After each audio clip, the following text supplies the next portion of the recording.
Le second livre de Samuel, chapitre 17. Achitophel dit à Absalom: « Laisse-moi choisir 12 000 hommes.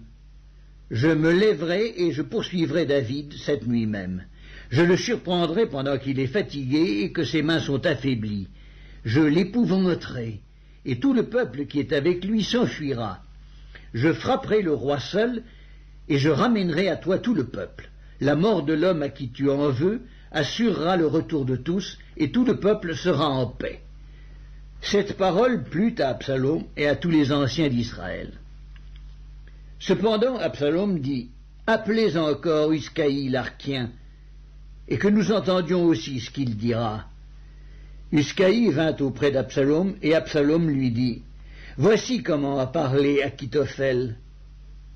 Devons-nous faire ce qu'il a dit ou non? Parle, toi. » Uscaï répondit à Absalom: « Pour cette fois, le conseil qu'a donné Achitophel n'est pas bon. » Et Uscaï dit: « Tu connais la bravoure de ton père et de ses gens, ils sont furieux, comme le serait dans les champs une ours à qui l'on aurait enlevé ses petits. Ton père est un homme de guerre, il ne passera pas la nuit avec le peuple. Voici maintenant, il est caché dans quelque fosse ou dans quelque autre lieu, et si, dès le commencement, il en est qui tombent sous leur coup, on ne tardera pas à l'apprendre et l'on dira: il y a une défaite parmi le peuple qui suit Absalom.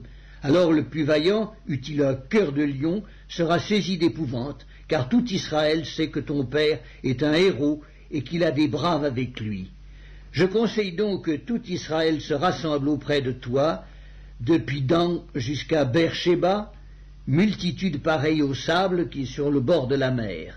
Tu marcheras en personne au combat, nous arriverons à lui en quelque lieu que nous le trouvions, et nous tomberons sur lui comme la rosée tombe sur le sol, et pas un n'échappera, ni lui, ni aucun des hommes qui sont avec lui. S'il se retire dans une ville, tout Israël portera des cordes vers cette ville, et nous la traînerons au torrent, jusqu'à ce qu'on n'en trouve plus une pierre. » Absalom et tous les gens d'Israël dirent: « Le conseil d'Uscaï l'Archien vaut mieux que le conseil d'Achitophel. » Or l'Éternel avait résolu d'anéantir le bon conseil d'Achitophel afin d'amener le malheur sur Absalom. Uscaï dit aux sacrificateurs Tsadok et Abiatar: « Achitophel a donné tel et tel conseil à Absalom et aux anciens d'Israël, et moi j'ai conseillé telle et telle chose. Maintenant envoyez tout de suite informer David, et faites-lui dire: ne passe point la nuit dans les plaines du désert, mais va plus loin, de peur que le roi et tout le peuple qui est avec lui ne soient exposés à périr. » Jonathan et Achimaatz se tenaient à En-Rogel. Une servante vint leur dire d'aller informer le roi David, car il n'osait pas se montrer et entrer dans la ville. Un jeune homme les aperçut et le rapporta à Absalom. Mais ils partirent tous deux en hâte, et ils arrivèrent à Bakurim, à la maison d'un homme qui avait un puits dans sa cour, et ils y descendirent. La femme prit une couverture qu'elle étendit sur l'ouverture du puits, et elle y répandit du grain pilé, pour qu'on ne se doutât de rien. Les serviteurs d'Absalom entrèrent dans la maison auprès de cette femme et dirent: « Où sont Achimaatz et Jonathan ?» La femme leur répondit: « Ils ont passé le ruisseau. » Ils cherchèrent et, ne les trouvant pas, ils retournèrent à Jérusalem. Après leur départ, Achimaatz et Jonathan remontèrent du puits et allèrent informer le roi David. Ils dirent à David: « Levez-vous et hâtez-vous de passer l'eau, car Achitophel a conseillé contre vous telle chose. » David et tout le peuple qui était avec lui se levèrent et ils passèrent le Jourdain. À la lumière du matin, il n'y avait pas un qui ne fût resté à l'écart, pas un qui n'eût passé le Jourdain.